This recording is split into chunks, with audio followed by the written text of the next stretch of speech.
Hey friends, welcome to the Creative Shop Talk podcast. I'm your host, Wendy Batten, coming at you with a fantastic introduction. I can't wait for you to meet Amy Cseh. She has been on Facebook Lives with us before, and you may have met her through my Facebook page and in our groups. But Amy is the owner of Schoolhouse Salvage. She has been in my Level Up and Accelerate Mastermind group since its beginning, I guess for 3 years now. And it's been exciting to watch her grow and thrive over the last 3 years. She has a business that she runs with her family. Her whole family's involved. She's going to talk a little bit about that, and has made some big shifts again over the last couple of years. It's been really exciting to watch her. She's moved stores and grown her team and expanded her business massively over and through the humps that we call COVID, right? Speaking of which, still coming at you a little bit shaky here, a little bit coughy, a little bit scratchy. Sorry, still going through that old thing. So thank you for your patience. I do want to remind you before we jump into my interview with Amy, I do want to remind you that we are currently accepting applications into the Level Up and Accelerate Mastermind that Amy is a part of, and some of the other retailers that you have met recently here on the podcast and may have found inspirational. I hope you have, and I hope you've had some great takeaways. It's really a small group mastermind, and it's intended for us not to feel alone. I always kind of joke and say, it's the place to go where everybody knows your name, and knows your business. And that's what we do inside the Level Up and Accelerate Mastermind. So if you've ever felt like you're running your business in a silo all by yourself, there's always somebody around who knows more and who can give you a bigger picture view of your business. The conversations are different inside that group. So if you're ready for activation, and if you're ready to find your flow, if you're ready for some more profits and you're ready to join a group like that, we would love for you to fill out an application. We are still taking members currently, so please don't miss this opportunity. If that's something that's interesting to you, and you want to be part of our Level Up and Accelerate Mastermind, you can find the applications on my website at wendybatten.com/levelup. Yeah, that's it. And we'll also have them in our show notes here on the podcast. So without further ado, my friends, let's get busy. Grab your pen, grab coffee, put your earbuds in. You're going to enjoy the conversation. Amy is going to share some of her amazing wisdom with us. So let's go meet Amy from Schoolhouse Salvage. Running a retail business doesn't have to be so hard. Welcome to the Creative Shop Talk podcast, the go-to podcast for creative shop owners, studio owners, and independent retailers. I'm your host, Wendy Batten, retail business coach and mentor. Each week, I'll share simple, proven business strategies, inspiring stories from fellow retailers, and advice from industry experts. Together, we're going to work to find the success you want from your retail business, with more profits in your till and a little more joy in your life.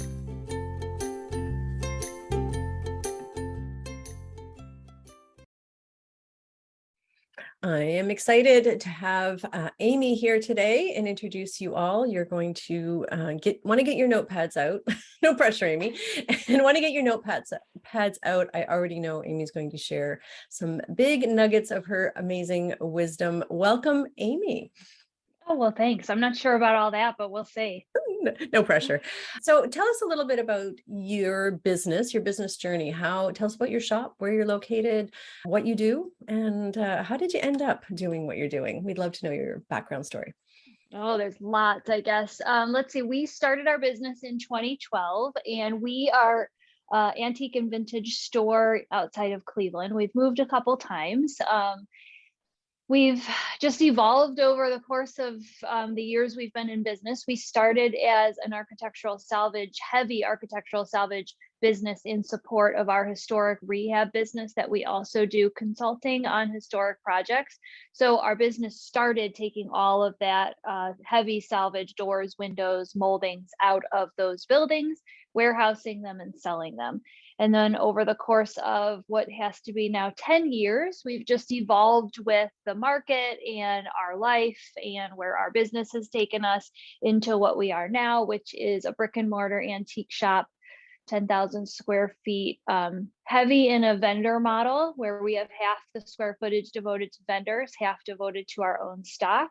And what we consider a whole second business being our online e-commerce platform, which in the last week, it has just finally sunk into me that it's two separate businesses and they need to be worked like that. So that's us in a nutshell. There's lots of little bits in there, but that's who we are in a nutshell. Oh, that's great. So you're family run. Do you want to share a little bit about you're both not retail, you don't come from a retail background. Sometimes people are like, oh, they run retail businesses forever. You don't have retail background. No, I'm an environmental scientist. So my business, I have a bachelor's of science in environmental studies. And my husband and I both work our business full time. He does all of our environmental inspection work, which is another division of our company that we run. And I run the brick and mortar and the online space. And admittedly, he probably does about 50% of, maybe even 60 or 70% of the child care. I mean, we have 4 kids, only 2 at home, but he has historically supported heavily in that area as part of his role with the business. Yeah. And it's been, again, you're very much like many listeners, many of our podcast listeners, family run, family, your kids have worked in this space. My kids carried me through COVID. Yeah, they absolutely built our business through COVID. So very much family run, has its challenges, ups and downs, of course. But yeah, very much family run.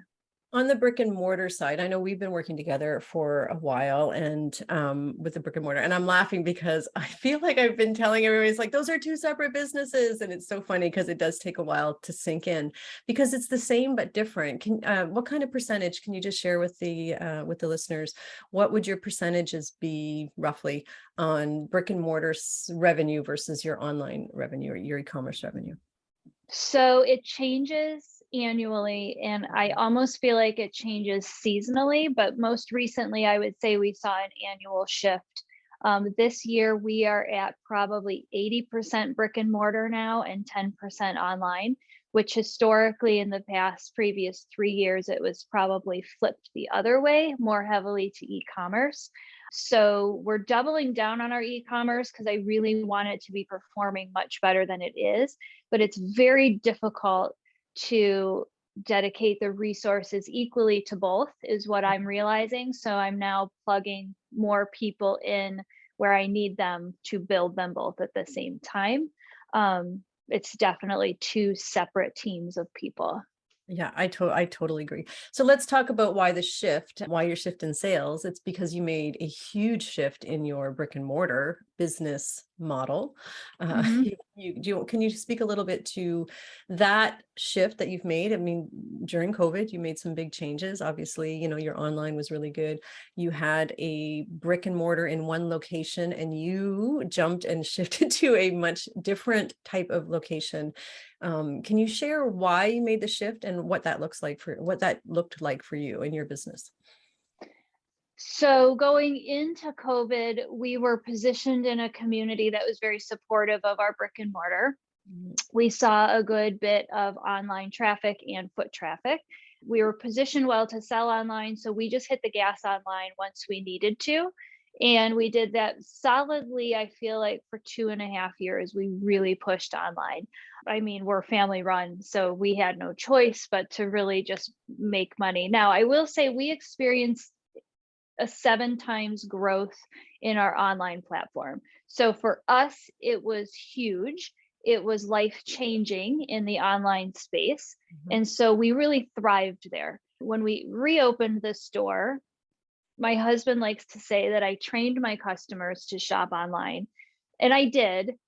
But there was a large segment of our market in this area that doesn't shop online with us and just really didn't come back the way that it did previously. I don't know if that's a market shift in the area. I don't know if we just oversold. I really don't think that's it because there are so many people in that area that still don't even know that we were ever even there.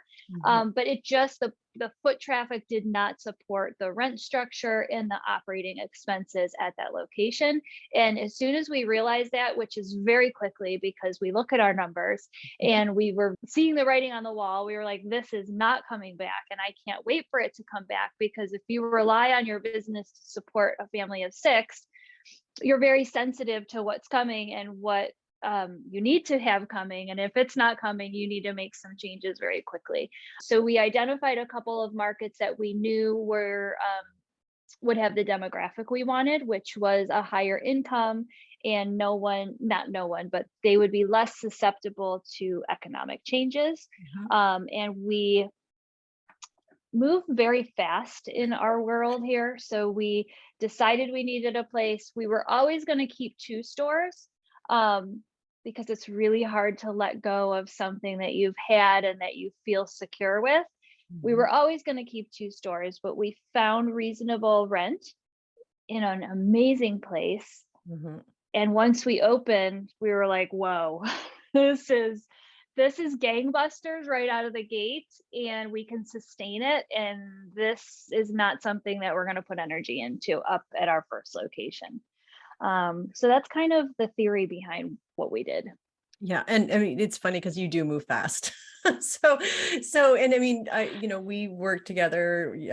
Amy's in our mastermind group, and so all of a sudden, it's like I'm looking at a new location. We're decided to do this, but again, the urgency is there when it is your bread and butter. It's your bread and butter, and I understand that. And you were very attuned to seeing the shift. Were you always, let's talk, we talk a lot on the podcast here about numbers, and there's passion and heart and hustle, and you can work all day long. Were you always in tune to your numbers? Is that your only decision making? Is it lifestyle first and then You're decision? so funny. You are so Well, funny. I When I just want say you to I know share. my numbers, listen, you and I have been doing this long enough. I kind of know my numbers. Okay, I You don't do know want your to number. Give sugarcoat it. yourself. I know No, my no. numbers. I've Yes. always known what revenue I need to bring in Right. to sustain our lifestyle. In that aspect, I know my numbers. I don't want to sugarcoat it. Yeah. I'm as behind on things as everybody else. I am not up to date with my bookkeeping the way I should be, but I do know my numbers. I know that in a month, I have X amount of expenses, so Mhm. I need to make Y number in revenue in order for us to live. So, in that regard, I know my numbers. No, I did not always know my numbers. I had in my head, I knew what they were. And honestly, we're so busy right now that I'm not dialed into where I'm looking at them on a daily basis, but I do know what we're bringing in, and I do know if it's going to support us, and I do know where I need to bring in more money. So buckets, I know where my buckets are, and I know how much has to go into each bucket. But no, I'm the least number savvy person in the world. My husband is leaps and bounds better at it than I am, but here I am. So I'm working with the tools that I have. So I would say you are savvy with your numbers, even though you don't think you are. But and in that, you already know what you need to make. So you're very driven. You're very number driven. So I and am I number want, driven. yeah, and I wanted you to share that because I think people think um we do have to be kind of ninja-y with our numbers. Can you be ninja-y? Anyway, we do Mhm. have to be on top of our numbers, and that is something I know you're paying attention to. Also, there's, with a lot of growth, which you've had over the last 3 years, especially, I feel like there's just been massive growth over the last 3 4 years. 3 years for sure. There's a lot of new challenges that come with that, as being the visionary and the boss and can you share any of the challenges that have come with maybe hiring more team or even making the decision to close that other store? Like, how do you work through your decisions? What are the challenges that you would see going forward as you're growing? Because it's not always easy. I know that. So 2 parts, I guess. Decisions. I'm not one that lingers over a decision, and my team will tell you that it has taken them some adjusting to get to my style. Now they know if they hear nothing from me for a couple hours, something's going on, and I'm making a shift, or I'm making a change, or I'm starting something new. And for better or worse, I just make the change. Ron said something to me, my husband, probably 3 or 4 years ago, and I was talking to him about something. He's like, Amy, what's the worst that's going to happen if you do this? Mhm. What's the worst? If you decide to do this, what's our exposure? What's the worst? And I'm like, I don't know. I'm not putting any money into it. We're just going to try it. He's like, so why wouldn't you try it? And so I've always had that in the back of my mind. What's the worst? I don't run around making huge financial, well, maybe I do sometimes make some financial decisions that are horrible quickly, but what's the worst that can happen? And then I just move because I don't have the time nor the desire to labor over, is this the right size label for my candle? I just don't. The other night I slapped painter's tape on them and I showed them in a live sale. I said, "Do you want these? They have painter's tape on them. There's no label." And they sold out. It's that kind of thing. Like you can spend days and days trying to figure out a label for your candle, or you can just make the candle and sell it and move on. I guess that's my theory. So that's kind of how I make decisions, is quickly and on the fly, for better or worse. I'm not saying it's the right way to do it, but that's how I do it. And what was your second part? Decision making, and what was the second part? Decision making, and then the second part is like, what's the toughest part about being the CEO? Oh yeah. What's the The struggle for hardest, yeah, Amy? I have a couple things. I'll do a couple things that are hard for me. We're experiencing in this market, we've really dialed in our ideal customer, Mhm. and that ideal customer spends a lot.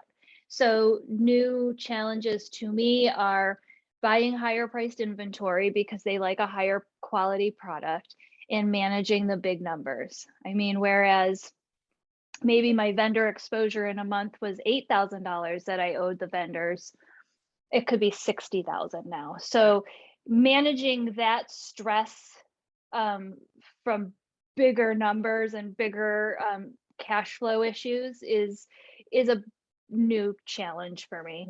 The other challenge I will say is bizarre, maybe, but as I bring in new teams, new people on my team to fill roles, it frees up my time, which is a challenge because I've got to figure out then what's my new role. So, my role, yes, is the visionary. So if they're all working the store and they're all doing all the things and I have 4 or 5 hours, that's a little challenging too, because that has to be productive 4 or 5 hours. And I need to figure out what my new role is. So I would say those are the challenges that we're looking at now. Yeah, it is. It's, we say new level, new devil, new issues, like as we grow. So it is interesting. It's like, what am I supposed to be doing to make this plane move forward? Right. So I Yeah. feel like you've done such a good job. I just want to give you kudos. I have watched you go from holding tight to a lot of things, making those decisions. First of all, making those decisions quickly is something I just think that you're so good at, and you're so right. You're so good at it, and not afraid to try things again. And I think that's a takeaway for a lot of people. You try different marketing things. You try it doesn't work. Oh well, won't do that again. Just Yeah. like What's it the didn't worst work. that can happen? Right. Yeah. But you move fast and you make those decisions. I love that about you. But also you're learning, like I feel like you've just gone leaps and bounds, maybe, from what I see, in handing off projects to your people and trusting them, giving them the SOPs, putting those things in place that need to be done. That's a big challenge for a lot of people. And I believe it was for you at the very beginning. But then I just like, you're like, I'm just going to give everybody stuff to do. You've got a great team with you. I feel like you've got this dialed in team. Um, any secrets to how that, or any tips for those listening on how you confidently entrust the people that are around you? Um, I don't know. I have a fantastic team. You do. And pieces of it change, but the core team is kind of, I cherish them. Hold on. Sorry. I cherish them. They're the backbone of how Right. this all works for me. Um, it's a challenge because we have 4 or 5 strong personalities. So, they have a challenge in who's doing what, because in a creative business, it's really hard at the brick and mortar level to assign roles Mm-hmm. when it's all like a Yeah. living, breathing, organic design thing. So you have 3 or 4 people with strong ideas. So they are very good about, this is what I'm doing, this is my lane. They always like to say, I'm staying in my lane. So they're good about kind of dividing that up. But my team is, their life. They're the people. And not only are they, team people, they really and truly care about each other and the success of our business as it relates to supporting my family. which I'm not saying it's key, but it makes me mushy because, their mindset is driven by, we need to support the machine so that we're all successful. And how we support the machine is to support Amy in a lot of different ways. And they're not afraid to support me. And they're not afraid to say, you have to go be the face of this. So we're going to support you in a supporting role. I think that's what they do best. I mean, we do everything from making sure we're all eating and drinking all day. I mean, it's as silly as it sounds. When Mm-mm. somebody brings you a snack and a bottle of water and says you're not drinking enough, I mean, I just get goosebumps. I mean, you're right. I'm not. I feel like I'm going to fall over, but for you to recognize that and support me in that is just huge. So I do have a good core team. Yeah. So I was lucky in how they came to me. I made split second decisions with all of them. Hey, do you want to help me at the store? And Yeah. that's or the running joke. They're like, yeah, Yeah. I started helping her 5 years ago. I've never stopped. Yeah. So I just make decisions quickly. And, one person I interviewed for, the rest of them all just gelled and came to us. So Yeah. I'm very fortunate. Yeah, I feel like your team is the genuine description of team. They're not there for the job. I've had the pleasure of seeing how they work, and seeing a little bit behind the curtain a little bit, and it's beautiful how they work, how you all work together, and it's like they understand the mission and the culture, and Yeah. they're part of it, right? So, and I love that they bring you snacks and water. That does mean And, a lot. we have our hiccups. It's not all Oh kumbaya. yeah, I mean, yeah, we're 5 women yeah, and one poor young man. And it's not all fuzzy roses, but we're very good at, okay, she just had a moment. Let her have a moment. And then we're going to come back and figure out how to make that not so difficult. Is there a rough spot that is making everybody's day hard? Yes. So let's figure that part out. We talk, I guess is the best way to put it. That's fun. If there's something that you could share that you had to let go of, is there anything that like you had to just let go of, either mindset or a job that you were doing before? Is there anything that you had to just walk away from or let go of as you're making this growth? Because I feel like when we grow and as we grow, we evolve, right? Things that, well, letting go of your other shop, I know was hard, but I mean, as far as Amy goes, is there anything that you had to let go of, mindset, physically, jobs, anything like that you feel like you might have had to let go of so that you could open up and do this beautiful new shop? And your new shop is just amazing. So it's It amazing. is fun. Yeah. Um, Honestly, I don't feel like there was anything I've had to let go. Once you decide that you're going to hire people to help you grow your business or do something like hire to your weaknesses, once you realize that you're hiring to your weaknesses, and we all have them, I'm not good at A, B, and C, but these people are. I think once you do that, to me, the struggle is over. I never feel, if my staff is helping people and my customers are thrilled with my staff and are giving them all the accolades in the world for helping them design something, I never feel like I need to insert myself in that, or I need to be over there and I need to be. They're doing it. That's their secret sauce. That's what they're doing, and it's all working. So I don't feel like have to give up anything at this point. Once you realize you need people, I think you've done the hard work of giving up control. Yeah. Yeah, that's good. So we've been talking, you and I have been talking, and you've mentioned here a few times on the podcast that growth has been good. It's been great, actually. And I know you've had some phenomenal, just some phenomenal growth with this new shop. A lot of retailers right now, and a lot of people listening, and when this comes out, it's going to be coming out, we're recording, and it's going to be coming out during the holiday crazy. So a lot of retailers get into their mind that people are not going to spend this year. People are not spending. I'm hearing it a lot. I know that's not true for everybody, but um, can we talk a little bit about how you're not seeing that where you are, first of all, and the shift, like what are you seeing as far as people spending, and some advice for retailers who think people aren't out spending? I don't know if that's vague or Yeah, that helps. no, it's not vague.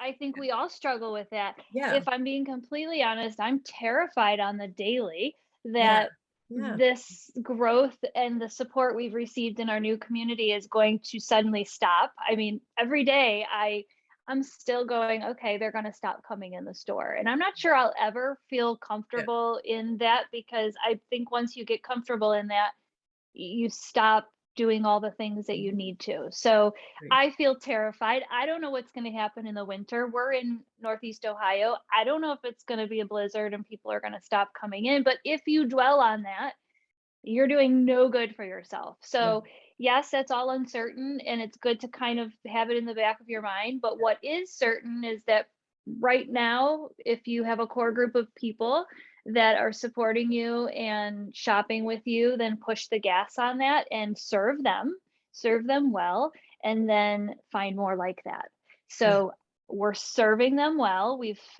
nailed who we need to serve brick and mortar and online. And now we're finding more of those people because people are spending.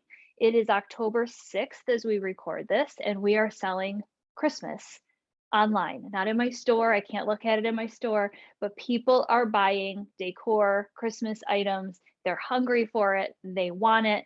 I'm not saying I can predict what's going to happen, but the way I run my business Mhm. is, if this is working, push the gas on what's working, find more of that. So I'm optimistic.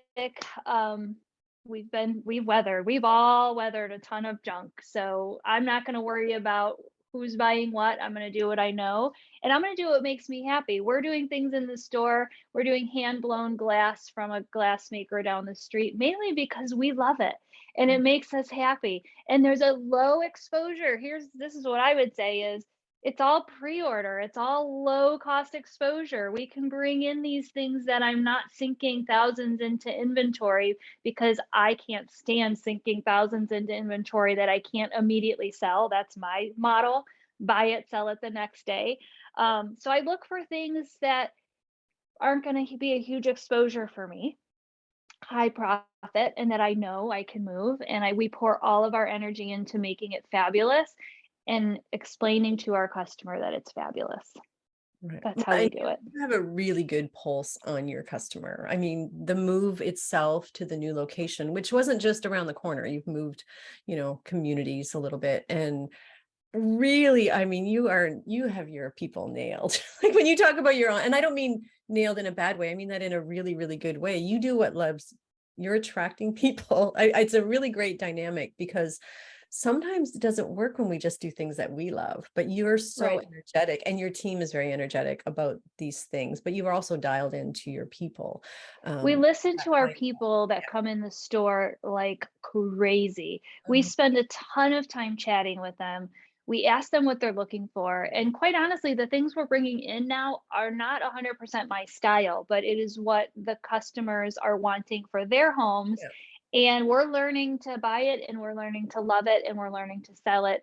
And we just really listen to them. Online is a lot trickier to me, Mhm. but we'll nail it. We'll work on that. We have a goal of doubling our online sales by January, and we'll make it happen. Um, it's a little harder, but in the store, it's just talking to them. What do you want? What do we not have that you're looking for? If you're walking out with nothing, hey, thanks for coming in. Is there something we can bring in, because we're here in your community for you? What Mhm. can we bring in? What are you looking for? What would get you back in here to buy a gift? Or what furniture do you need? That's a big one for us. Furniture is huge, which is blowing my mind. And we ask them, what are you looking for? And they tell us, and we go get it and we bring it in. Yeah. You literally as simple as that. It's so funny because I I've mean, it heard you really say is. people were looking for couches. We're going to get couches. We're gonna get the, whatever, the fireplace mantles or whatever it is they're looking That's so for. funny you said Yeah. that, because we had people looking for mantles. We went out and we bought 5. They're there. Go get them. Yeah. It's like, talk to your people and understand what they want. Yeah, and you do an amazing job. Just an FYI, I think I want to encourage everybody to go follow and see what you're doing. You have an incredible app for your online store. You're working through Comment Sold still. Is that you're still We on? are, yes. Yeah, and you're working through Comment Sold. You have a fantastic app for that. You do an amazing job of showing, that side of your business, but you're also out showing as you're picking and buying and searching and sourcing for your people. Amy does a great job, and you do a great job at look what I'm getting for you. Look Yeah. what I'm here Well, buying but you just know what, for to be you. And honest, the they get piece of crazy. Yeah. that piece is hard. If you ever look at a quote unquote influencer who is Oh, doing all of this in the online space, that part of it, narrating your day by video, and it's oh, hard. It oh, is like a whole full-time situation. And I would say that's what's freed up my time. That time that's freed up is supposed to be devoted to that content, mhm, because it is not easy narrating your day by video. I mean, it's like you totally. have to be, for Yeah. me, I need to be presentable. I need to be in the mind space of talking to my people so I have that energy. And let's face it, I don't always have that energy. So that's a hard part of it, but it Mhm, really makes a difference because they come to us both online and in store because of the community and the environment. They don't come there because we're humdrum and routine. They come for the energy, to be honest. mhm. Yeah, I think that's a huge part of what you do. You again, you know your people really well. You know how to speak to them when you do speak to them. So I think you do a great job. So, okay, as we wrap up, I don't want to keep you too long. I know you're busy, busy girl, and I appreciate you being here and your time and your attention. What's one thing, if you could just give one little piece of advice to retailers listening to, take away from some of the things that you shared today, or to make their business just a little bit better and a little more Amy like, what's one little piece of advice if they've left, come back and listen to us and one little bite takeaway that they can do right away? Any ideas? Um, I would say recognize where you need help and hire to your weakness. I Mhm. know a lot of people struggle with that, either finding the person or justifying the expense.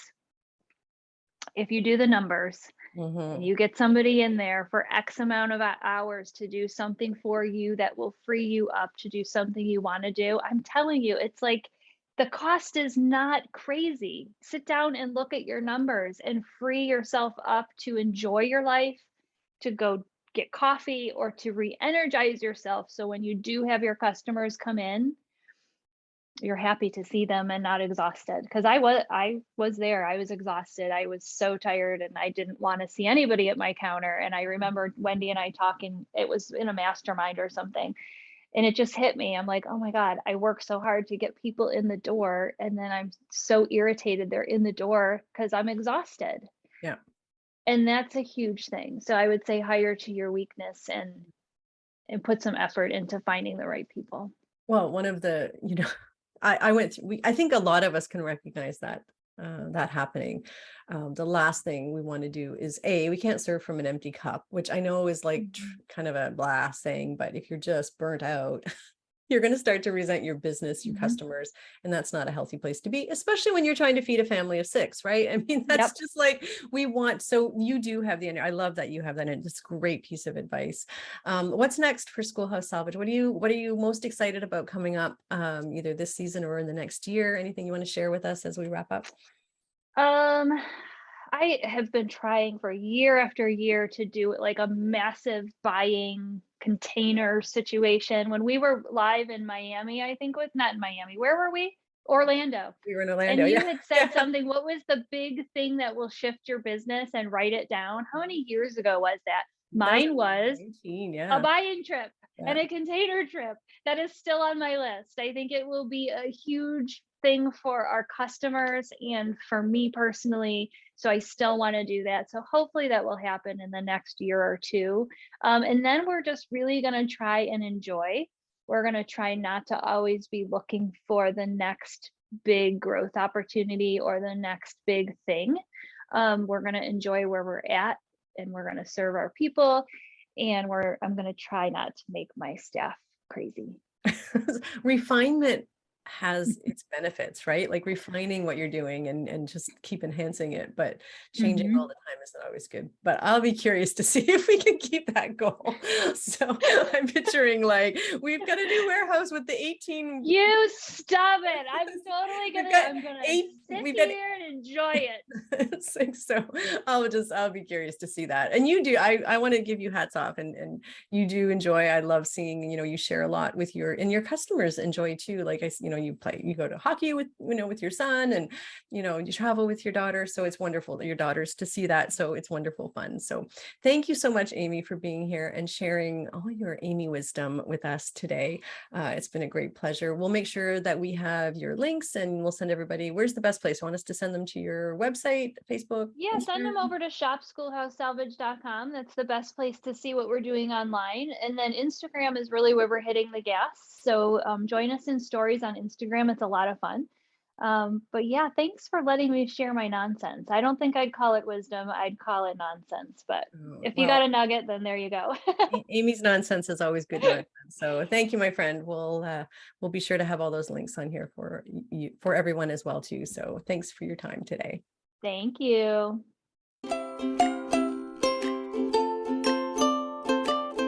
Well, that's it for this week's episode of the Creative Shop Talk podcast.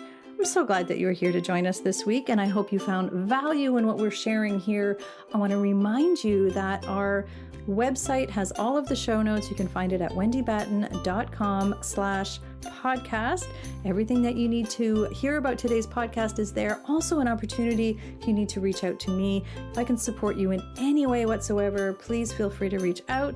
So thanks for joining us. Please leave a review, subscribe if you can, and never miss an episode. We hope to see you back here again next week.